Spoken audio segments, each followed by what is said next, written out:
So, good evening, everyone. I would like to start by thanking our present and future audience as we continue our discussion on the topic of philosophical critiques of marriage.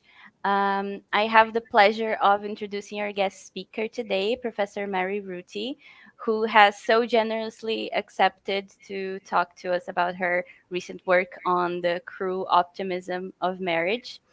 Mary Ruti is distinguished professor of critical theory and of gender and sexuality studies at the University of Toronto. She is an interdisciplinary scholar, and her research interests are critical theory, psychoanalysis, continental philosophy, post-structuralism, phenomenology, feminist, and queer theory. She's also a very prolific scholar and writer. She is the author of 12 books, among which are The Ethics of Opting Out, Queer Theories, Defiant Subjects, and most recently, Penis Envy and Other Bad Feelings, The Emotional Costs of Everyday Life. Our session will last about an hour and a half, so feel free to send questions through the chat, and I will relay them to Professor Ruti for a brief discussion at the end if we have enough time. So, Professor Ruti, thank you so much for being here with us today. Thank you so much for the introduction. And two things. The count of books is actually at 14 at the moment. My website is out of date. The other thing is that I want to apologize for the fact that I feel like I can't talk these days, and it's because of COVID. I spend so much time alone that I feel like my verbal abilities have deteriorated considerably. So when I start talking, I always feel slightly strange. So I'm hoping that I will be able to pull this off without coming across as completely incoherent. So my printer is out of ink, so I'm going to read off the screen, and hopefully that will not make any difference to you. Now, when I got the invitation, I got a little worried because I felt that I had already said everything that I could possibly say about marriage in Penis Envy and Other Bad Feelings. But what I decided to do was to combine the insights of that book with my other book, The Age of Scientific Sexism. So I'm hoping that even if you read the Penis Envy book, you have not read The Age of Scientific Sexism, so that at least some of the material that I will be talking about here will be new. And needless to say, this talk is polemical. I'm not exactly pro-marriage. As I was saying earlier to Georgie, I am perhaps pro-love and maybe even pro-marriage whenever the marriage works. It's just that very few marriages that I have witnessed work very well. So I think I have become quite cynical about marriage. So that will come across quite strongly in this talk, I know, and I can only apologize to those people who are happily married. I'm not going after people who are happily married. I'm only going after people who are unhappily married and don't want to do anything about it. So that's my preface. Okay, so the cruel optimism of marriage. We live in a practical society that seeks efficiency in all areas of life. This society valorizes good performance, high productivity, constant self-improvement, and relentless cheerfulness. It expects us to maximize the functioning of our minds and bodies alike so that we can lead happy, healthy, and well-adjusted lives. Michel Foucault goes as far as propose that in the Western capitalist world, we have come to view the individual as a miniature economic enterprise, a homo economicus, and human life as a process of perfecting the effectiveness of this enterprise through various projects of self-development. More specifically, Foucault claims that the market mentality that governs capitalist economies has been applied to the individual so that we have learned to think of our own lives in terms of input and profit, of smart investments and optimum functioning. And obviously, you can think about marriage as kind of a smart investment if you are if you are the kind of person who thinks that marriage is going to somehow make your life better. Now, as I'm sure that all of you know, Foucault calls the ideological apparatus that produces this way of life biopolitics, a nebulous politics of bios, of life, that shapes our experience without needing to resort to the overt repressiveness of non-democratic societies. Biopolitics permeates every pore of our being. It insinuates itself into the fine weave of our lives, our everyday lives. It shapes our basic goals, our existential goals, career goals, personal goals, and most relevantly for today, relationship goals, at the same time as it dictates our understanding of what the good life entails. So biopolitics is all about understanding what it is that the good life is supposed to entail for us. And of course, relationships figure into that quite strongly. Biopolitics is even wily enough to include strategies that offset the alienating effects of envisioning the individual as an economic enterprise. So we have this idea that we're supposed to function efficiently and as economic enterprises, but then the system is kind of intelligent enough to figure out how to offset those alienating effects. And it does so by offering us, quote unquote, warm values such as community, friendship, romance, and marriage to counter the alienation and coldness of lives that are otherwise driven by profit-related motivations. Among other things, it offers loving, close-knit families as a solution to the fragmentation of our social world. Relationality, especially the presumed stabilities of marriage, is regarded as a solution to the fact that our society is built on stony principles of fierce competition. It's meant to compensate for the otherwise instrumentalist inflection of our culture. So there's the instrumentalism of our culture, and then there is the warm, fuzzy, presumed stability of marriage that is supposed to make it all better. Now, from this admittedly cynical perspective, persuading people to marry is a tremendously effective means of producing citizens whose emotional lives mirror the collective needs of society. So Foucault has this idea that societies have certain types of needs for what kinds of individuals it wants to produce. And one of his arguments is that if you persuade people to marry, you end up producing exactly the kinds of citizens that our society needs. Every society has a stake in producing the kinds of characters that suit its socioeconomic purposes. Marriage has always been a means of molding such characters, of creating psychological structures that reflect the normative codes of culture, including its economic imperatives. Now, Antonia Gramsci, the Marxist Italian critic, noted that Henry Ford, the automobile I was going to say tyrant, but I meant to say tycoon. Henry Ford was among the first to recognize the socioeconomic benefits of marriage. When Ford updated the technologies of his car factories in the 1920s, shifting to an assembly line process that hugely increased his workers' productivity, he capitalized on the link between marriage and presumed productivity by demanding proof of marital status as a precondition of higher wages. In other words, he was willing to pay you more if you were married. He even had a cadre of investigators who conducted spot checks at workers' homes to verify that their domestic arrangements were as they had reported them to be, that they actually were married, kind of like a green card spot check. This is because Ford understood that stable domestic arrangements tended to produce more stable and hence more effective workers. As Gramsci states, quote, "The new industrialism wants monogamy. It wants the man as worker not to squander his nervous energies in the disorderly and stimulating pursuit of occasional sexual satisfaction. The employee who goes to work after a night of excess is no good for his work. The exaltation of passion cannot be reconciled with the timed movements of productive motions connected with the most perfected automatism." In other words, if you go out to a bar at night and pick up some woman and don't get any sleep at night, then you're not going to be very good at the assembly line the next morning.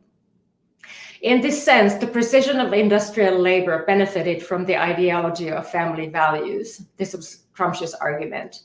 Now, arguably, the same ideology implicitly applies to large segments of our current professional lives, which also demand intense energy and focus and precision.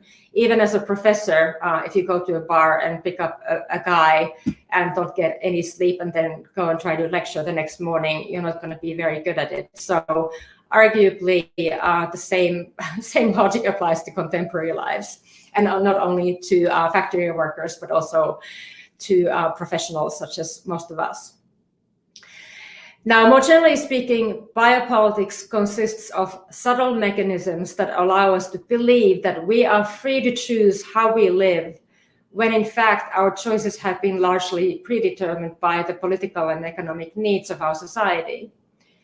Unlike more overtly tyrannical systems, the biopolitical apparatus of neoliberal democracies relies on ideological manipulation that remains, for the most part, invisible.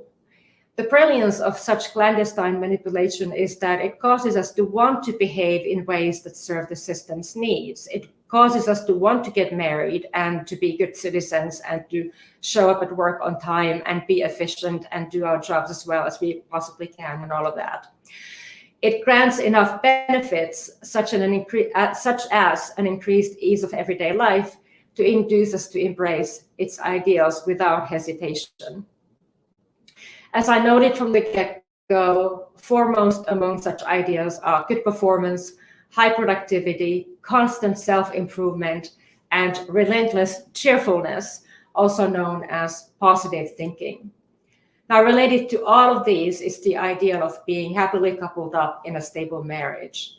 This ideal dominates a society to such a degree that people tend to measure their worth on the basis of their relationship status. Even those who fail to live up to the expectations of this ideal are impacted by it, in the sense that the sparkly version of the good life it portrays becomes a goal that they reach for even when it repeatedly eludes them. In other words, people who are not married often want to be married because they buy into the sparkly version of the good life that our society portrays. And so they reach for marriage, they reach for this ideal, even when it repeatedly eludes them. Now, this is the emotional impasse that Laurent Berland calls cruel optimism, reaching for what repeatedly eludes us. Cruel optimism, reaching for what repeatedly eludes us. Berland defines cruel optimism as the stubborn belief that ways of life, social arrangements, ideological attachments, and relational scenarios that injure us will someday reward us, specifying that we are trapped in cruel optimism when something that we ardently desire in reality is an impediment to our flourishing. The very thing that we most want is actually an impediment to our flourishing as human beings. Cruel, misguided optimism entails the hope that things will eventually get better, even when they are extremely unlikely to do so. Now, Sarah Ahmed argued along related lines when she observed that our investment in dominant collective happiness scripts, what she calls narratives of what the good life consists of, can be so strong that when a given script does not deliver what it promises, we do not think of questioning the script itself, but instead assume that somehow we have failed to live out the script correctly. In other words, if we buy into the idea that marriage is the kind of happiness script that we personally want to pursue, and then we fail at our marriage, we don't usually question the value of marriage itself. We only question our own ability to have a good marriage, to live out the script correctly. Somehow, when we fail, we tend to believe that it's our own fault, that there's nothing wrong with the institution, but that we have somehow failed to live out its demands correctly. Ahmed specifies that marriage is among the most prominent of our society's happiness scripts. As she states, quote, Marriage is defined as the best of all possible worlds as it maximizes happiness. The argument is simple. If you are married, then we can predict that you are more likely to be happier than if you're not married. The finding is also a recommendation. Get married and you will be happier, end quote. As a result, even people who get divorced, I already kind of said this, but I'll repeat it.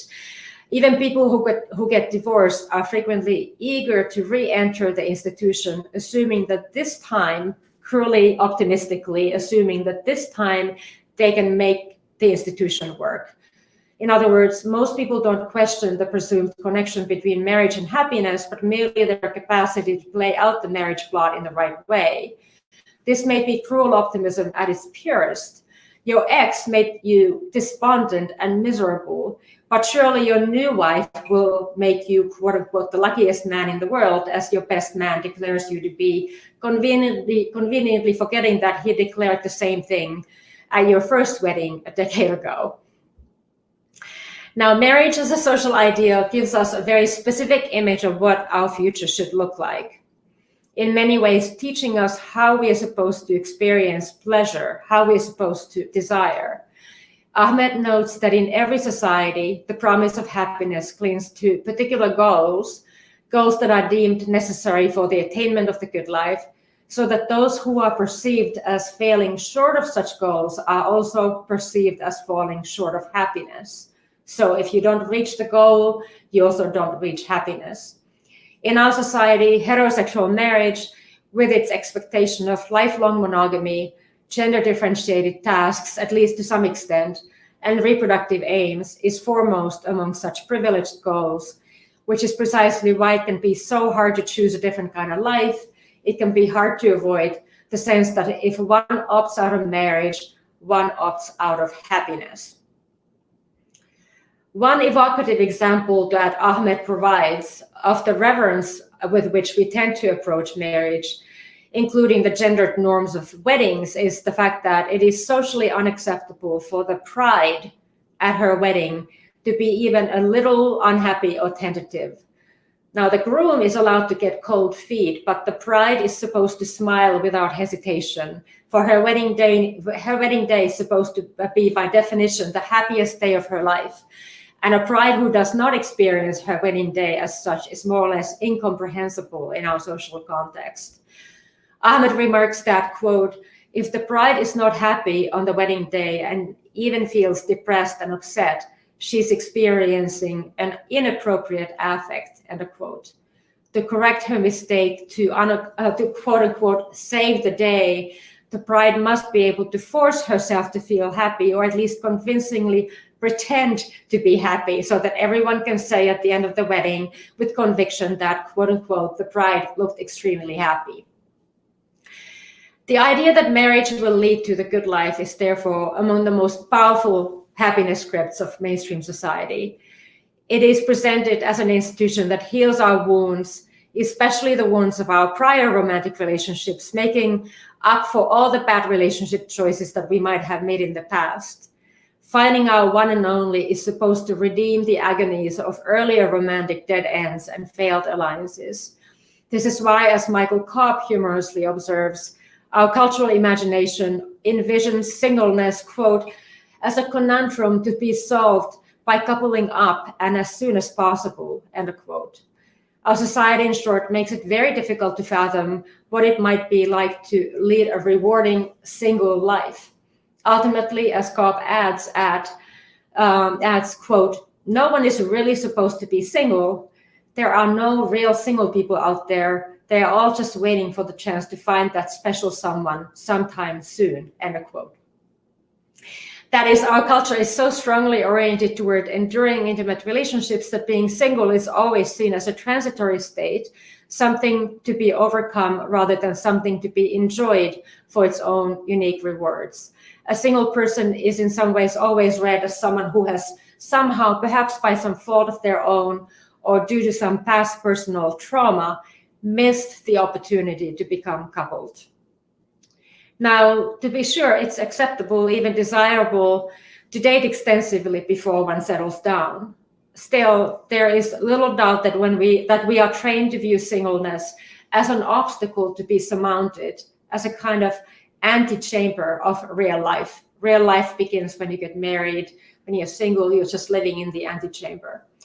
Cobb explains that one reason that so many people think that marriage is a good choice is that they have been conditioned to think that it is terrible to be single. As he specifies, quote, he's being humorous here. He says, I could immediately rattle off proof of the horrors of singleness, the scent of rotting vegetables drifting off my fridge, the numerous wedding invitations with "and guest" violently scrawled next to my name, the pitying glances of people saddened that I often have nothing of substance to report about my love life, and the perplexed utterances of waitstaff at restaurants asking me, "Just you?" End quote. Though I have had many rewarding relationships personally, I have also by choice spent long stretches of my life as single, so I know exactly what Cobb is referring to.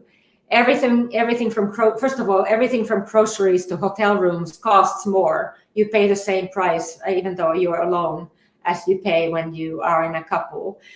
It's hard to avoid feeling slightly weird about having to dine alone in a restaurant, even say in Paris. And you can forget about getting a green card even when you have a 25-year-old long history of educational and professional accomplishments, not to mention a vast network of friends and really an entire life in the United States, as I do. All that means nothing compared to someone who marries an American citizen but may not have any personal or cultural connection to the country. That person will automatically get a green card, whereas someone like me who literally spent their entire adult life almost in the country has no claim to that privilege. And the same actually applies to Canada, where I was almost denied citizenship because I was single, even though I had tenure at the country's top university. So there are some real advantages that come with being married that I often think about with considerable rancor, even though I am not anti-love or even anti-good marriages. Now, I recall a visit I once made to a psychoanalyst's office in order to determine whether he was the right fit for me. When I mentioned that I wasn't in a relationship, he asked me if I had been in one previously. Now, when I said that, yes, I had had quite a few relationships, he was visibly relieved, and he responded, well, in that case, we have nothing to worry about. The implication was that my history of intimate relationships meant that there was probably nothing seriously wrong with me, that whatever my issues were, they could probably be fixed by therapy. I could learn how to have healthier, more enduring relationships. And of course, the fact is that I was not there for relationship advice at all. I was there because of professional issues, but he didn't even consider that. He immediately jumped to the conclusion that I was there because something was wrong with my relationships. Now, although this analyst did not exactly blame me for being single, he subtly communicated the idea that he assumed that I did not want to remain single. He presumed that my prior relationships had failed rather than been voluntarily relinquished. I remember thinking to myself during that first session, if I tell this guy that I have never had much interest in being in a long-term relationship, if I mention that critical observation has led me to believe that most married people are much less satisfied than I am, he will think that I'm crazier than I actually am. He'll think that I'm putting up defenses, that I'm fleeing from the pain of past relationships, that I have fortified myself with the impenetrable walls of a false self in order to protect the vulnerable core of my true self, and so on. I did this whole calculation in my head, and I said nothing. But I also did not go back to this guy. I decided that he was not going to be the right fit for me. Except for those who know me very well, people seem to automatically assume that I am waiting for the right person to come along, because obviously no one is fundamentally single. The assumption seems to be deep down everyone wants to be coupled, and if they say otherwise, they're lying both to others and to themselves. Yet the idea that we should all want enduring relationships is a peculiar one, given how much disappointment they can bring. Many people seem to hope that being coupled up will complete them in some essential way. And here I'm being a bit Lacanian. Lacan has that notion of a fundamental ontological lack, and a lot of people seem to think that if they get coupled up, somehow that lack will get healed and they will feel whole again. Yet the very opposite appears often to be the case. Many people appear, at least to me, they appear eroded, depleted, and torn up by their relationships. This is why I'm skeptical of the idea that people who choose to concentrate on other aspects of their lives, such as their careers or writing books, are compensating for what they can't get, meaning love, supposedly. Although young singles are sometimes envied for their freedom, remaining permanently single in our society still carries the stigma of undesirability and unhappiness. When singles are not portrayed as incomplete, desperately seeking for the person who will complete them, they are deemed to be lonely. I can't tell you how many times I have tried to tell people that I don't even know what it feels like to be lonely. They just assume that I must be, given that I'm not married. When single people declare themselves to be content in their solitude, as I genuinely am, they're told that they're deluding themselves, that they have not yet met the right person. The idea seems to be that once I meet the right person, I will finally realize how lonely I really have been all these decades or years. Alternatively, singles are judged to be immature, selfish, and narcissistic, unwilling to grow up and only interested in their own well-being. This is the case even when they have enduring friendships, extensive social circles, flourishing careers, and deeply held political beliefs. The tacit consensus seems to be that if you have not managed to lure a mate, there must be something wrong with you. Surely you are not choosing to be alone. Admittedly, increasing numbers of people, especially straight women, are these days opting out of marriage because they have come to realize that it may trap them in traditional gendered arrangements. But singleness still remains a state that needs explanation, as I'm reminded every time that someone I barely know asks me why I am still single. I feel like responding, "Why are you still married?" But I know that this would be impolite, so I don't say it. Nevertheless, people have no qualms about saying, why is a pretty girl like you not married? It's really interesting that that's something that our society takes for granted as a polite thing to say. If singles are often judged to be leading an empty existence, it is because they seem to be lacking the one ingredient that is supposed to redeem all of our struggles. The one thing that is supposed to redeem all of our struggles in life, and that is love. Now, I don't want to deny that love can add luster to our lives. Over the years, I have written extensively about the life-altering potential of love, including the ways in which it jolts us out of our complacency, enables us to resist the daily grind, and allows us to stay connected to the more intense frequencies of life. I have proposed, following Alain Badiou, that falling in love can be a revelatory event, an experience that drastically reconfigures the basic coordinates of our entire being. I even believe that when love summons us in this transcendent manner, the worst we could do would be to betray it by disavowing its power to transform us. So anyone who knows my work beyond this one book, the Penis Envy book, knows that I'm certainly not anti-love. I have talked in very transcendent ways about the experience of falling in love. It's just very different from the institution of marriage that I'm talking about right now. I thus don't want to deny that love can be genuine and that fulfilling marriages exist. I want to emphasize this. I know that fulfilling marriages exist. I know at least 3. The problem is that I know at least 25 that are not very fulfilling, and that's just counting my closest friends. I admit that if so many people want to get married, it may not be entirely because of social conditioning.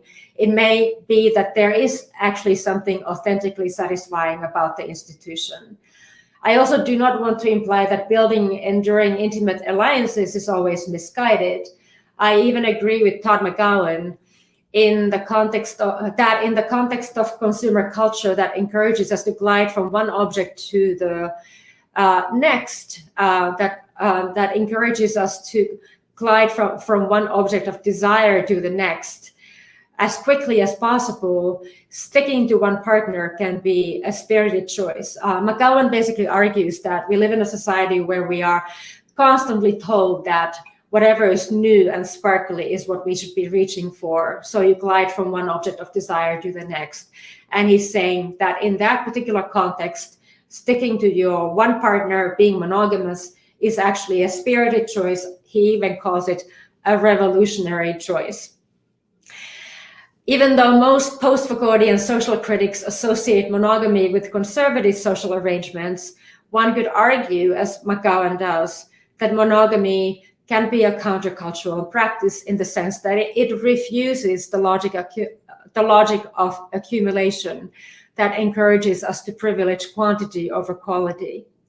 Instead of accepting the idea that collecting more and more objects, in this case, more and more lovers, will grant us the fulfillment we are after, monogamous people stubbornly cling to their chosen object. They refuse the mentality that tells them that the shiny objects on offer out there, in the world are better than what they already have. I don't think that it's unreasonable to assert that in a world that promises, quote unquote, 7 times more second dates, as one ad for Match.com does, faithfulness to one person constitutes a refreshingly steadfast act. So I really have no problem with monogamy, as I don't have a problem with good marriages, happy marriages. So we're in a situation where, on the one hand, consumer culture profits from marriage, clearly, as is obvious from lavish weddings, extravagant wedding gowns, expensive wedding rings, and women's magazines that keep alive the most saccharine themes of fairy tale romance.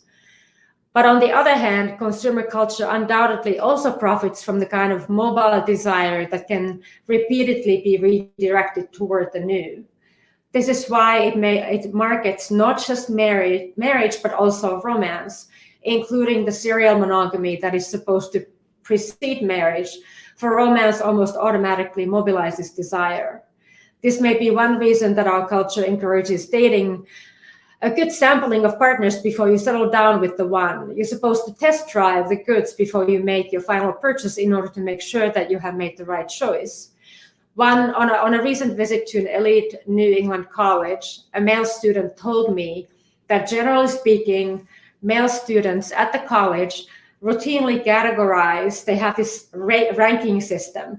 They categorize their female peers as either dating material or marriage material, meaning that they often don't date the most desirable women. They don't date the women that they most want because they assume that one day, in about a decade, I was told, they will marry those women. So why date them now if you're going to marry them in 10 years? Talk about neoliberal efficiency having taken over the most intimate details of people's lives.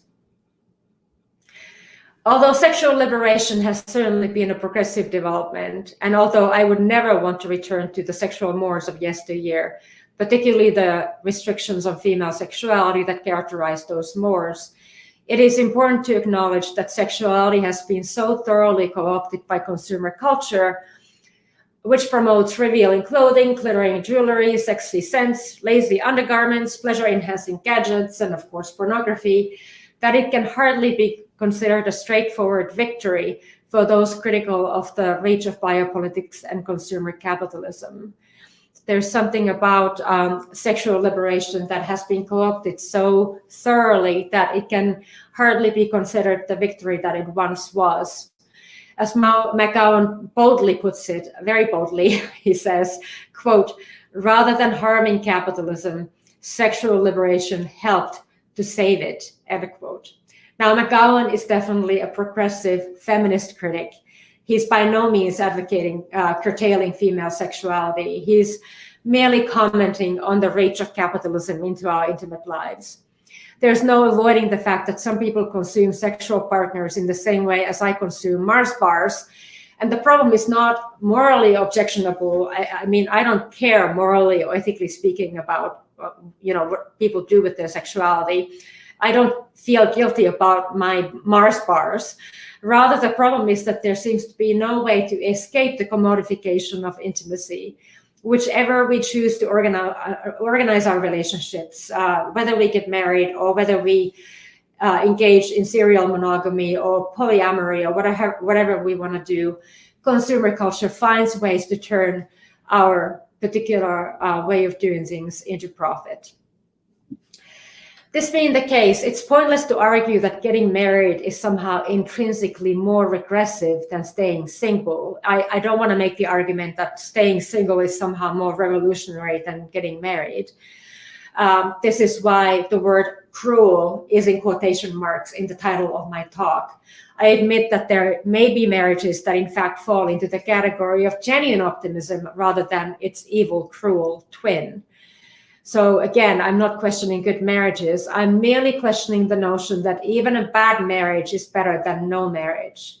I'm questioning the idea that even a bad marriage is better than no marriage at all. And I hope to have illustrated that the ideology of marital bliss reaches so deep into our lives that it becomes a form of biopolitical conditioning. It takes cultural hype of impressive proportions to convince people to stay in relationships that render them jaded, numb, wretched, and depressed. Given how obviously agonizing marriages frequently end up being, it seems miraculous that marriage is considered the hallmark of psychic health, that it supposedly ends the turbulence and insecurity of single lives. It would be difficult to demonstrate that married people on average are more fulfilled than singles, so that one has to wonder what the collective pity directed at singles is meant to conceal. What degree of marital dejection is being brushed under the rug by the social portrayal of singles as isolated and forlorn creatures? Why are domestic dinners of silent treatment better than dinners of lively conversation with lovers who share your bedroom only when they really want to, or with friends with whom you share everything but your bedroom? When we have been invested in the notion that a certain kind of life is the happy life, it can be very difficult for us to admit that this life hasn't actually made us happy. It can be hard to admit that our faith in a specific happiness script has led us astray. As Ahmed observes, quote, "It is hard labor just to recognize sadness and disappointment when you are living a life that is meant to be happy but just isn't, which is meant to be full but feels empty." End of quote.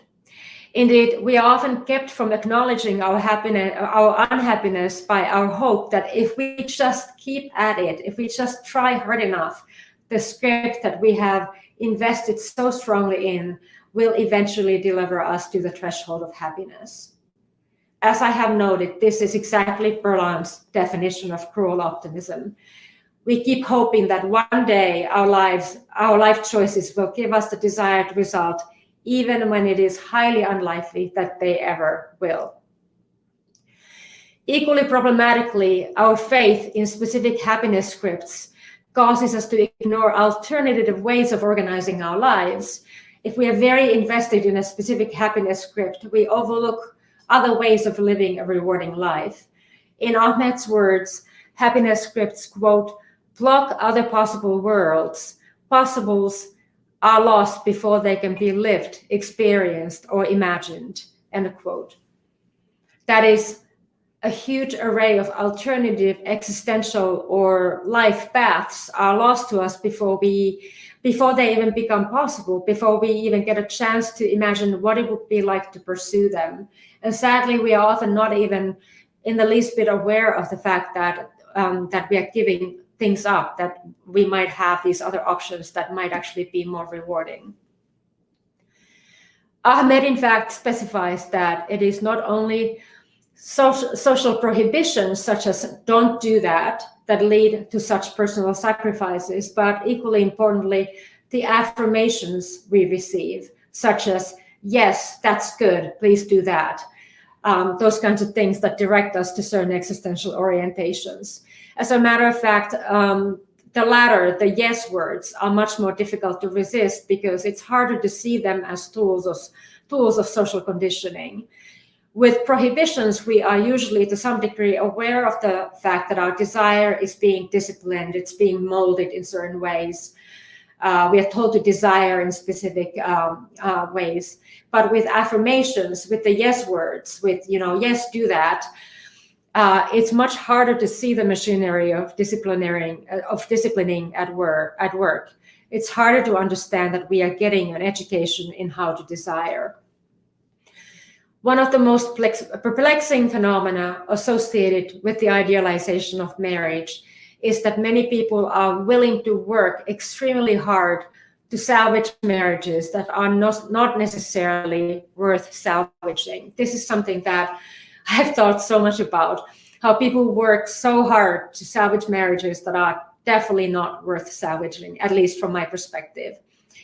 In her scathing critique of marriage, Laura Kipnis deftly captures the paradox that characterizes the lives of many married people. Namely, that the very alliance that was supposed to usher them to the heart of the good life is making them miserable. Many married people experience their marriages as deadening, suffocating, frustrating, and sometimes even frightening. Sniping, sarcasm, resentment, the silent treatment, and other forms of psychological warfare seem to be among the standard devices of modern marriage. Speaking of the high levels of everyday irritation that often accompany married lives, Kipnis notes that relatively trivial things such as who forgot to run an errand or take out the recycling or return the scissors to their designated spot or to leave the toilet seat the way that it's supposed to be serve as emotional trigger points that govern the tone of a couple's daily interactions. The social glorification of marriage as the pinnacle of happiness serves to hide the fact that toxic levels of everyday dissatisfaction, boredom, unhappiness, and not enoughness are the sad reality of many marriages. Considering the amount of psychological space that such issues come to occupy, Gibney states, quote, irritation would seem to be domestic coupledom's default setting, end quote. Irritation would seem to be domestic coupledom's default setting. Far from being the quote-unquote mature form of relating that our society portrays it to be, marriage is therefore often an ongoing attempt to keep the keg of irritation from exploding. As Kipnis sums up the matter, quote, would you please stop doing that? Constitutes the deep structure of modern coupledom. Now, Kipnis's analysis is obviously a polemic. It's supposed to be a polemic. It's very scathing in its wording, more scathing than perhaps I'm willing to be, but a lot of it strikes home definitely with me. From bedroom to bathroom, kitchen to garage, married couples bicker, quarrel, squabble, and sometimes even scream at each other. Alternatively, they spend countless hours negotiating, adjusting, and resolving their issues, frequently even paying therapists to play umpire to their domestic dramas. Sometimes the mere tone of a mate's voice demands countless therapy sessions to work through. For even a hint of disapproval can open the floodgates of long histories of bruised egos, callous rejections, hurtful letdowns, and stinging disappointments. And strangely enough, we have come to take this as the status quo of married life, so that if we express reservations about it, we are told to grow up, become more realistic, and learn to ask less from our marriages. As Kipnis points out, marriage researchers, relationship experts, religious authorities, and couples counselors, I really hope that there aren't too many couples counselors in the audience. All of these people are telling us that the secret to a good marriage is to lower our expectations. That is, quote unquote, ask less from life plan, directly contradicts the cultural hype about marriage being the cure to all of our personal problems seems to go unnoticed, as does the fact that lowering our expectations hardly represents the solution it professes to be. Many people are thus willing to work at their marriages, even when these marriages make them despondent.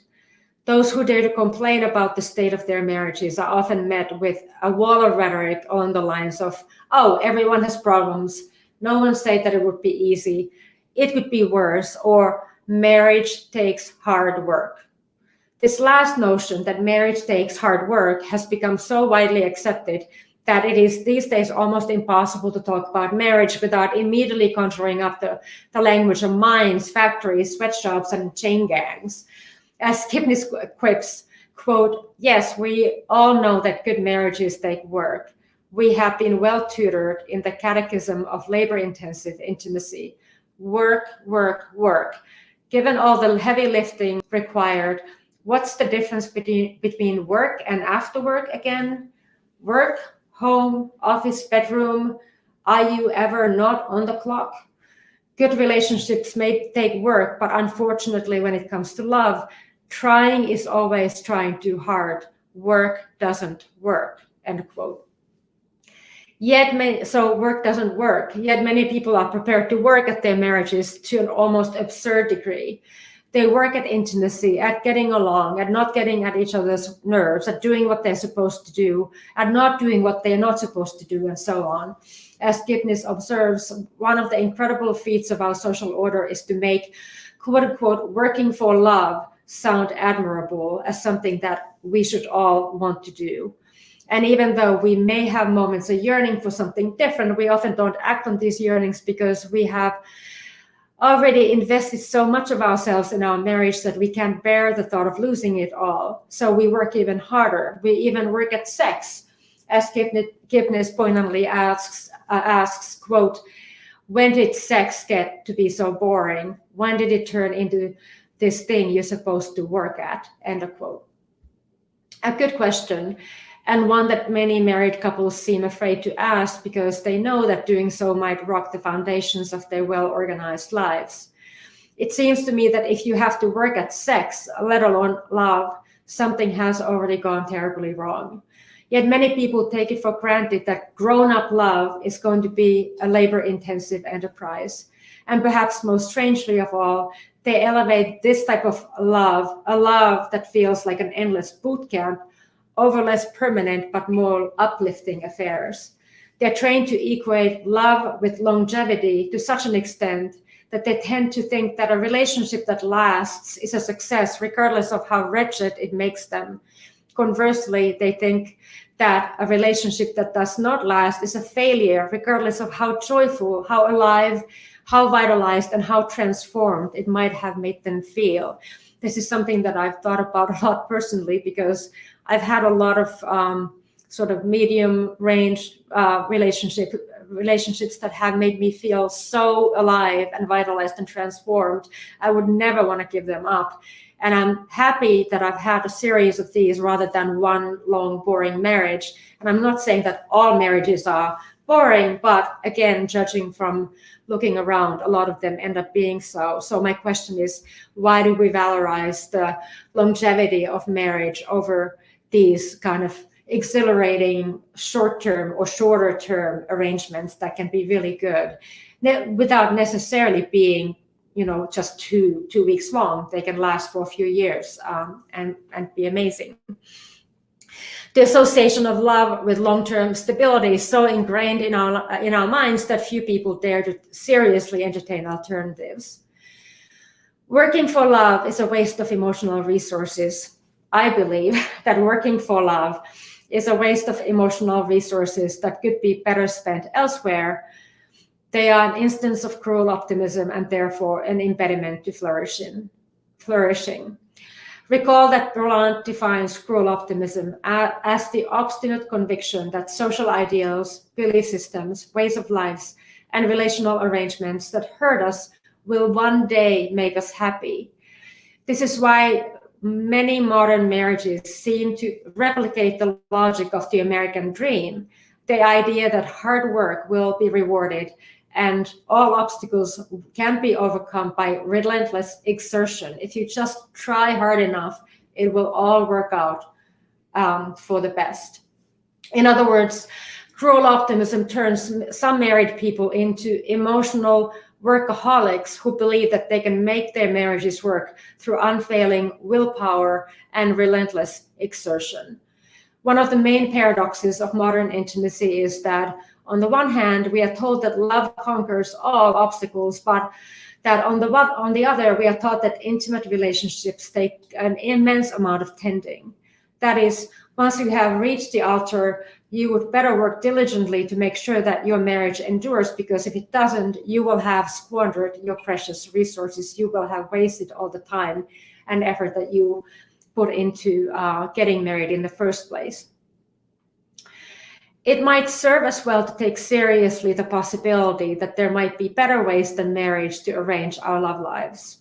That's just, my personal opinion, that we might entertain the idea that there could be other ways, rewarding ways to arrange our love lives. And again, I'm not saying that everyone should do this. I'm saying for some people, getting married might be the right thing to do. Some marriages are fantastic.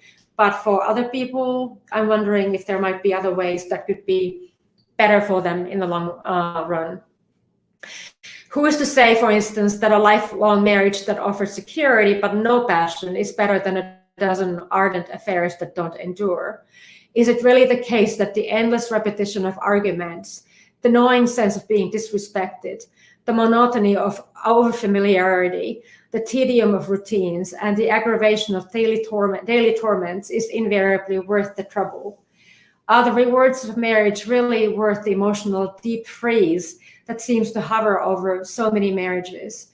And can they compensate for the almost inevitable sacrifice of libido for sex lives that have shriveled to a hushed, insipid, slightly embarrassing, and largely unappetizing task? This pathetic picture has nothing to do with the aliveness of desire or longings of the soul. One could hypothesize that if so many married people have affairs, it's not just because they are looking for sexual novelty, but because they are desperate for a little taste of the vitality that marriage has beaten out of their lives. Our society may try to tell us that the durability of our marriage is its own reward and even a sign of our moral fiber. But this narrative can't always stifle the realization that there's something deeply antithetical about marriage as a long-term arrangement and the realities of human desire. There's something totally antithetical about the longevity of marriage and how human desire functions. Something antithetical about the social institution of marriage and the cravings of the body and soul. Social critics have long argued that desire, Eros in its unshackled form, is one of the most antisocial forces under the sun. To put it bluntly, desire is not in the least bit interested in the viability of the cultural order. It couldn't care less about tax breaks or joint bank accounts or our children's education or whether we are able to give a good lecture in the morning because we have spent the night, having fabulous sex. When it overflows the restrictions, when desire overflows the restrictions that are designed to contain it, it wreaks havoc with everything that is organized and well established about our lives. This does not mean that people should not fall in love. They certainly will, and this might be a very good thing, a wonderful thing. However, many people in our society are overly invested in love. And I guess this is one of the main points that I want to get across today, that I believe that many people in our society are overly invested in love, so that even when their lives are actually quite good, things are going quite well for them, they are obsessing over the fact that they don't have love in their lives, even if they have everything else. It kind of drives me crazy when people who have everything are complaining about the fact that they don't have love, because it's not the only thing that matters in life. Many people are so focused on romance that they neglect other aspects of life, with the result that when their relationship crumbles, their entire world collapses. And I think that people should protect themselves a little better. they should have more fully rounded lives so that even if their relationship crumbles, their world doesn't collapse because they have other interests besides their love life. The cultural celebration of love's healing potential does not help such people. Our society's sentimental portraiture of Eros drastically underestimates its destructive frequencies. The fact is that Eros, passion in its undisciplined form, is far from benign. It is not meant to make you happy necessarily. It's much more likely to shatter your life into tiny, sharp-edged pieces than it is to bring you an enduring sense of completion and contentment. The ideology of romantic love can take on a tyrannical tone. The notion that enduring love is the pinnacle of happiness is so strong in our society that it overrides all the other attempts to forge a life that feels worth living. The implication of this way of thinking is that those who choose to focus on other things besides permanent intimate alliances are choosing badly. You're making bad choices if you're not choosing to focus on intimacy. It is then worth emphasizing that many of the individuals who have made the biggest imaginative contributions to our society, intellectuals, researchers, investors and inventors, composers, painters, writers, poets, actors, and so on, have frequently shunned permanent relationships.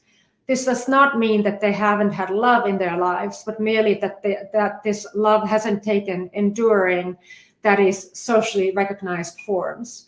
It's possible that some of them may have been incapable of such relationships. Maybe Nietzsche was incapable of having a good relationship, but it may also be that they have rated other aspects of life higher than the rewards of marriage. They may have had other priorities, have found other things more interesting. There's no question that love can give us an enormous boost. Many of us pursue romantic relationships because few things in life make us feel more fully alive and self-connected as falling in love. When we are in love, things that usually bother us suddenly don't. Tedious tasks become easier to endure. The self-doubts that nibble at the edges of our consciousness miraculously recede. But as we all know, this elevated state fades relatively quickly. In contrast, the satisfaction gleaned from creative activities such as writing or painting or any other creative activity, including fashioning a life that feels rewarding to you, can last a lifetime. This is why I'm not sure that it is accurate to believe that marriage or even love is an essential ingredient of the good life. It seems to me that there are many other things that bring satisfaction, enrich our existence much more reliably. I do not mean to say that love doesn't have a role to play. I'm just saying that it's not the only thing that can make us happy, that can enrich our existence. I'm going to end there. Thank you very much. And I can only hope that not all of you are totally happily married and now want to murder me. Absolutely not. Thank you so much, Professor. I think it's safe to say that you've given us a lot to think about, especially when it comes to how these happiness scripts lead us to conflate love to this complicated institution of marriage that its inception has nothing to do with love in the first place, right? And I love that you bring up the aspect of imagination too, how because of this conflation, we are kept from thinking about other forms of living love and kinship and life that might not even have been invented yet because we are always conflating love with this institution of marriage. I would like to remind everyone that they can leave questions in the chat. We already have one from Eduardo, which is one that I was going to ask actually. Um, so, first of all, he thanks you. Um, and he says that several points in this presentation make autobiographical remarks. Would you consider that an approach in the first person singular is a sine qua non step for a philosophical critique of marriage. So this is something that I was also Yeah. curious about. Thank you. Thank you for that question. One reason that that's happening or that happened is that I, in my work, generally speaking, have moved toward what is called auto theory. I'm not sure how familiar you are with that concept. It basically means a combination of autobiography and theoretical reflection. And the Penis Envy book was very much written in that genre, although I feel like I couldn't quite yet reach the pitch that I wanted to reach. There wasn't enough of the personal in that book, but I'm working on new books that I think have more of that personal component. So I would not say that it's absolutely necessary for a discussion of marriage. Someone like Kipnis doesn't include any personal anecdotes. Michael Cobb, whose book on being single I really love, doesn't talk about his own life at all. It's actually really funny because right after the book came out, he's a colleague of mine at the University of Toronto, and right after the book came out, he got into a serious relationship, and so he was really upset with himself because he was like, I just wrote this book about how great it is to be single, and now I'm betraying my own cause by having a relationship.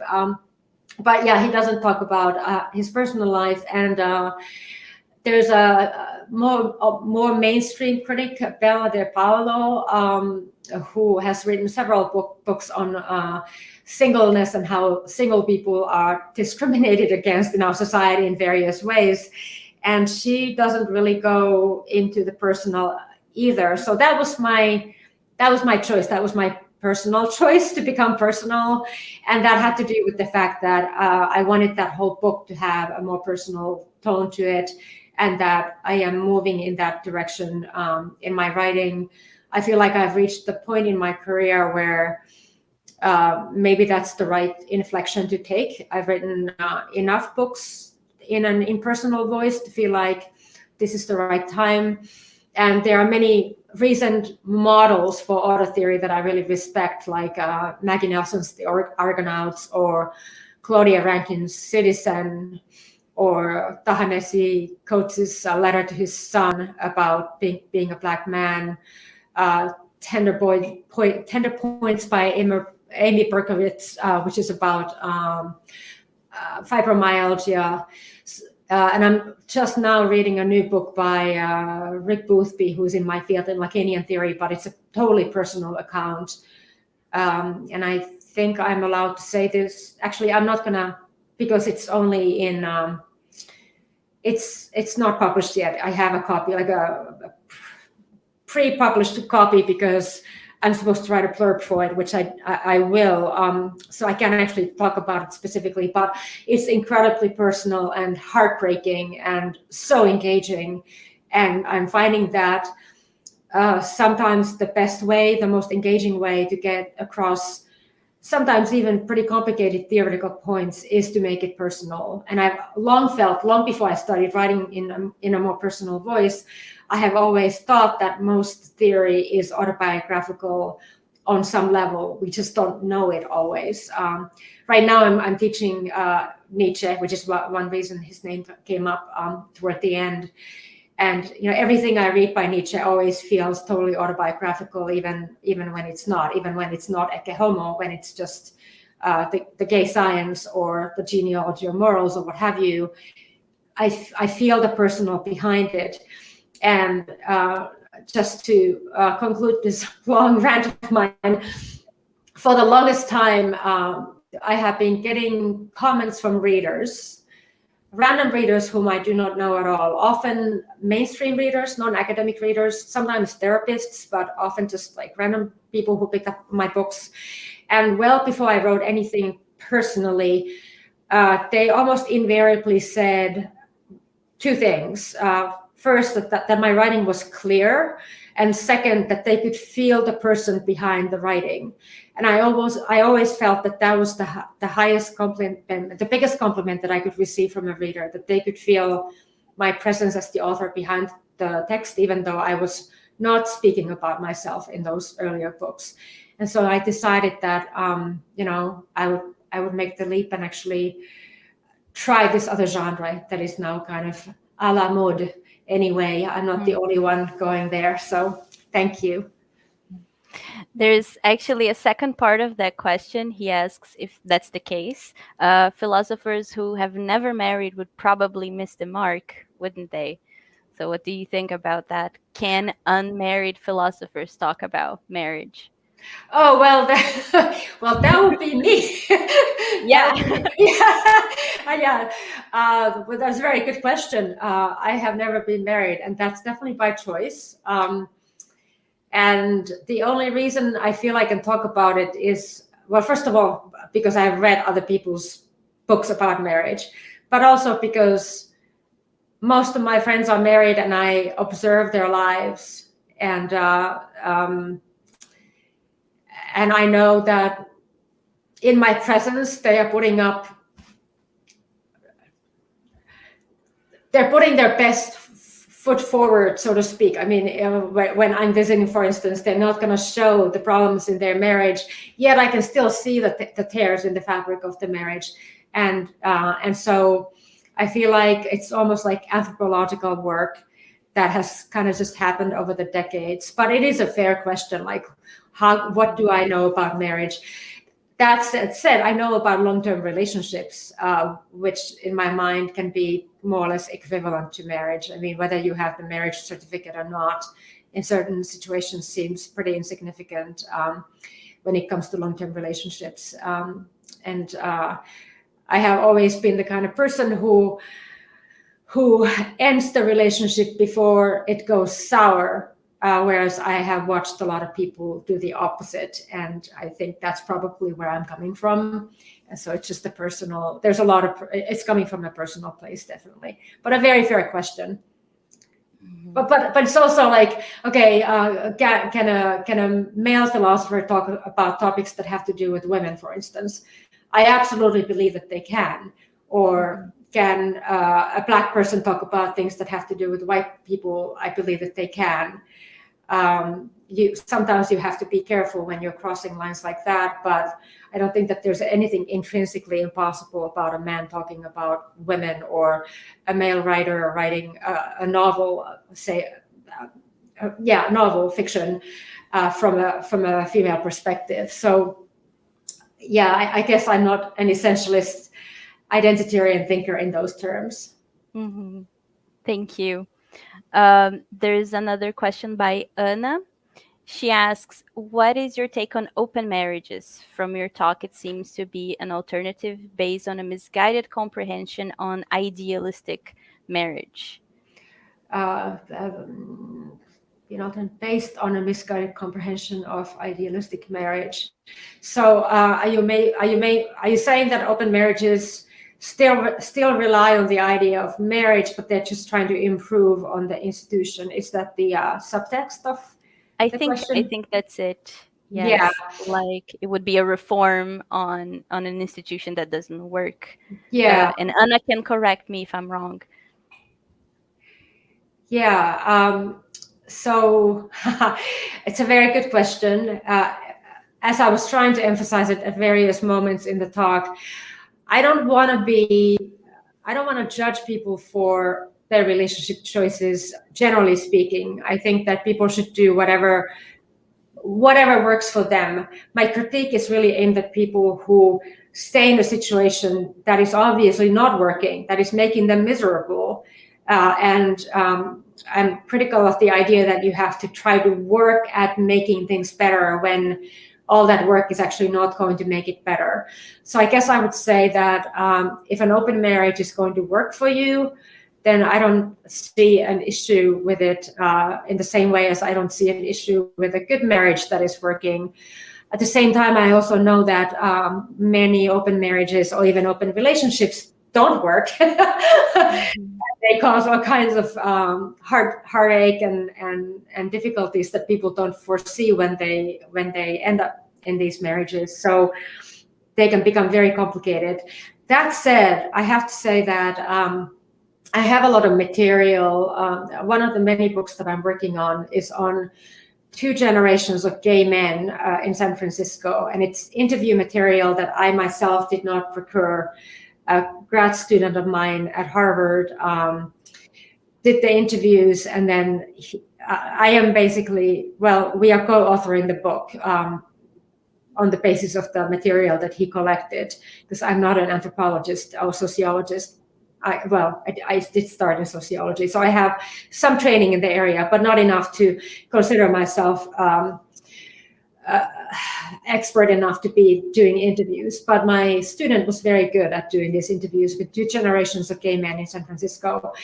And many of the older generation, the so-called millennial generation, gay men, I would say more than something like 2/3 of them were in open marriages. They were all married. The millennials, they very much wanted to be married because they consider gay marriage as a political statement. They wanted to be married.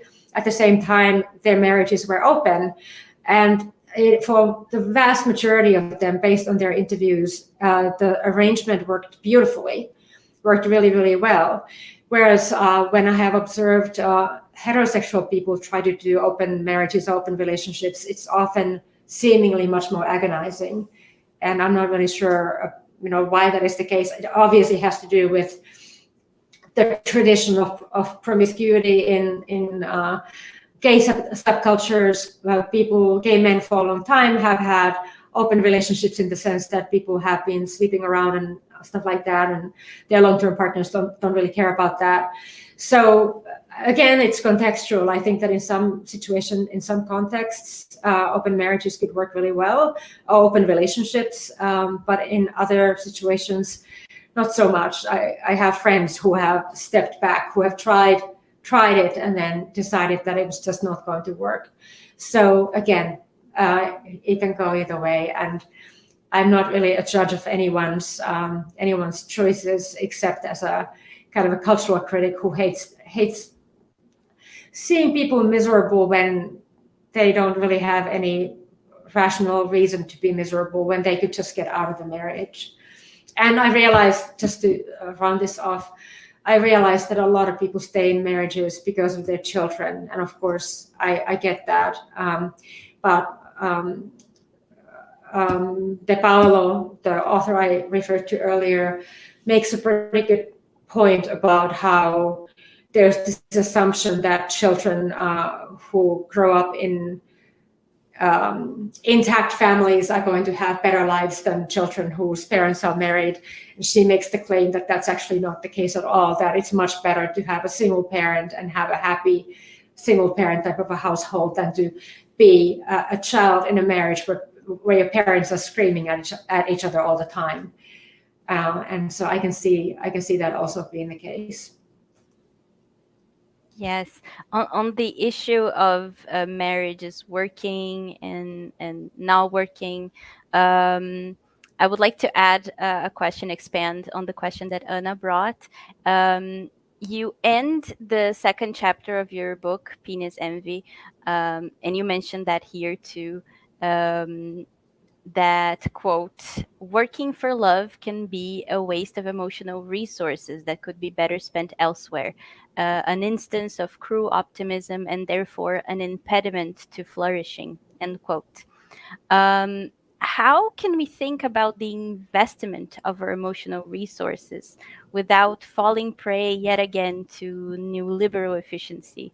In your Good. view, in your view, is it possible to do so, or has pragmatism been so ingrained in our mode of thinking that even when we're trying to free ourselves from it by deciding not to stay in difficult or unhappy liaisons, we still think in terms of productivity and better applicability of our affections? So, is there space for bad feelings in marriage too? That's such an excellent question. Really, it's just brilliant.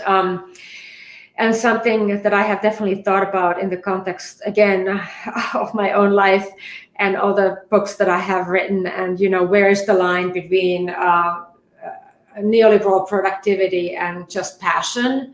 And I have come to the conclusion, and I really have thought about this, I've come to the conclusion that my wanting to write all these books has very little to do with neoliberal achievement. it has to do with just unmitigated, very unruly passion. I just want to get up in the morning and write. And when I can't, I get so aggravated. When I have to do other things in my life that the neoliberal society demands of me, I can get very aggravated that I can't get to writing. And so it feels like a visceral, I'm going to speak psychoanalytically. It feels like a drive, like a psychoanalytic drive in the psychoanalytic sense.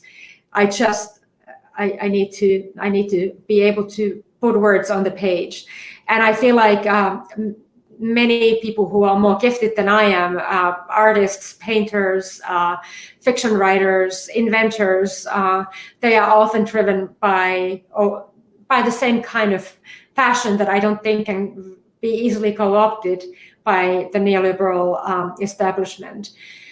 Certainly there are situations where people are, let's say you are on the tenure track as a professor and you go through the paces, you jump through the hoops in order to get promoted and eventually get tenure. In some ways you're buying into the neoliberal establishment, but then on another level, perhaps you're not, perhaps you're doing what I feel like I have done, which is just write out of passion. And that's why I have not always chosen to write the kinds of books that I expected of me. I once had an agent and I was driving her crazy because she always wanted me to write things that she thought would be marketable, and I couldn't care less about that. I was like, no, I have to write the book that is jumping out of me. I have to write the book that I feel is coming out of me. I'm giving birth to a book, and I don't have control over what kind of a book it is, and I don't care about marketability.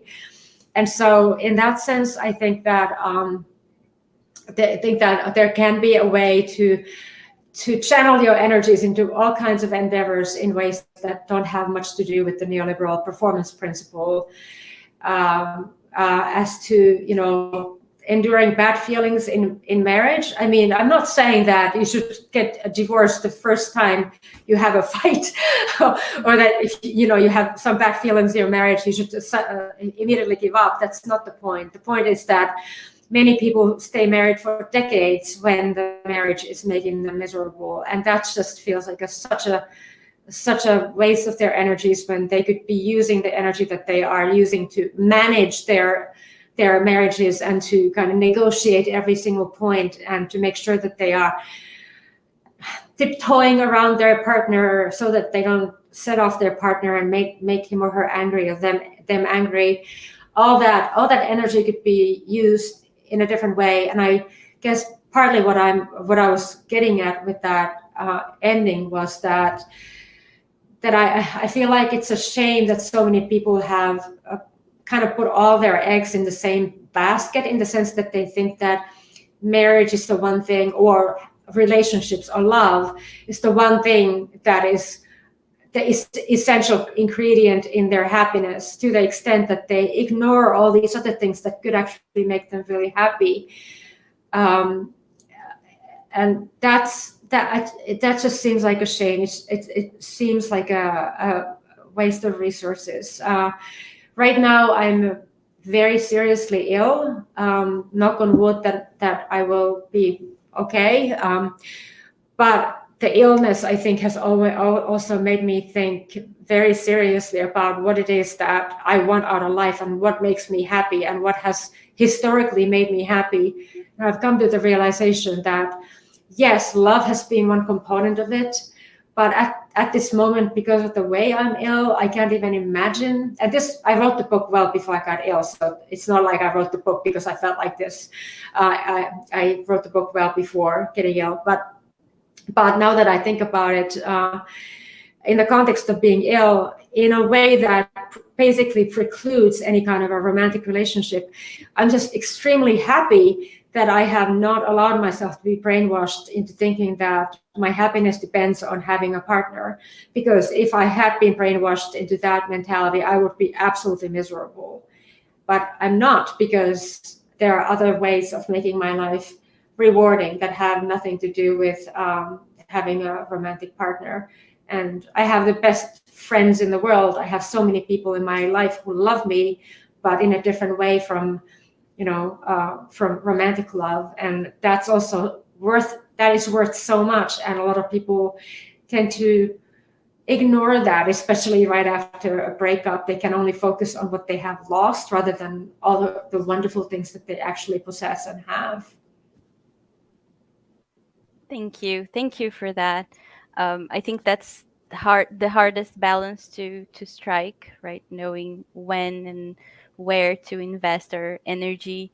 And I think you give a great example of how we can seek that the things that really make us happy. So thank you so much for that. Um, you mentioned brainwashing, so I think it has something to do with our last question by Julien. I'm not sure if he's talking about self-help books, but I know from other talks that I've watched from you that you're critical about the self-help industry. So he says this. So first of all, thank you for the talk. My question concerns the possibility of some kind of practical wisdom about love, specifically about marriage. In the works of social psychologists, Ellie Finkel, Eli, I'm not sure, John Gottman, for example, we encounter some suggestions of practical interventions that may um, be applicable to some couples. So these are research based interventions, and some may need professional supervision to have a chance to work. So, what do you think about this kind of research and its value for education and its practical implication in general? So, he Mhm. thanks you again. Okay, thank you so much. Again, a very, very good question. You're right that I'm critical of self-help books, but only the kinds of self-help books that are written by people who really know nothing, who have no, training in the field. So, I mean, I'm a huge advocate of psychoanalysis and psychotherapy and therapeutical interventions. I personally feel like analysis. I went to the kind of analysis that was 4 times a week on the couch kind of thing. Um, it it absolutely changed my life. It turned me into a completely different person. And I'm not talking about romantic love here. I'm just talking generally speaking. It turned me into a completely different person. And so I have full faith in the capacity of professionals to make the kinds of interventions that you're referring to. And I can well see many couples benefiting from those kinds of interventions. And I guess I'm just repeating myself when I say that it's not a question of saying that people should not get married or that they should not work at their marriages at all. I would highly, I think it would be fantastic if people who are, let's say you fall in love, you get married, and then your marriage starts to have problems. I mean, my first inclination would be to tell that couple to go to therapy and get some sort of professional help. The problem becomes if that continues for like years on decades, and things only get worse and worse, and nothing ever improves, and you feel like you can't get out of the situation because you have invested so much of your energy in the situation already that it would be like betraying your past to break it off. I mean, that's the scenario that I'm critical of. I'm not at all critical of the idea of seeking help for problems that can potentially be improved by seeing a professional. A huge advocate of analysis, psychoanalysis, and therapy. I probably would not even be here today if I did not believe in the power of those things. So thank you. Thank you for that too. I have one last question, if you allow me. This is a question that I asked everybody in the first edition of this event. And I would like to know how important is feminist thought and feminist philosophy and how you interpret and think about marriage, about love, about living a life worth living. Very important for me. for me, in some ways, it's one of the kernels of my entire philosophical apparatus. I came to continental philosophy, post-structuralism, Lacanian psychoanalysis, everything that was kind of hot in the 1990s when I was in grad school. I came to it through feminist theory, feminist and queer theory, which I think is true of a lot of people of my generation, including a lot of men I know. So yes, it's very much at the core of my thinking. I don't always explicitly talk about it. I've written a lot of books that don't even mention feminism, but it's always in the background. And then I've written a lot of other books where feminism is actually at the center of it all. And certainly the Penis Envy book is one of them. And the other book that I drew on today, um, from which I took some material for today's talk, is called The Age of Scientific Sexism, and it's a critique of evolutionary psychology from a feminist perspective. So yes, feminism is very, very important to me, but a specific type of feminism, kind of deconstructive queer feminism, non-essentialist feminism, not the kind of feminism that thinks that men are the enemy, but the kind of feminism that tries to break down the binary between men and women, and tries to view men as allies in the fight against sexism and inequality, and also the kind of feminism that understands that it's not just about the fight for equality for women, but also about anti-racism and other kinds of social justice struggles. Thank you. Thank you for that. And thank you for being with us today, for agreeing to come and talk to us and share more about your work. This was very enriching. It was a very enriching evening. So I would like to thank again everybody that is watching, everybody that has questions, our future viewers, and we'll be ending the talk now, but I advise everybody to look for Professor Ruti's work. Um, she's very prolific. She has lots of books, so I recommend everybody to read them and get more acquainted with her work too. I just want to thank you for the invitation, Eduardo. Eduardo, thank you so much for inviting me to this event. I appreciate your attention, and thank you. Thank you so much.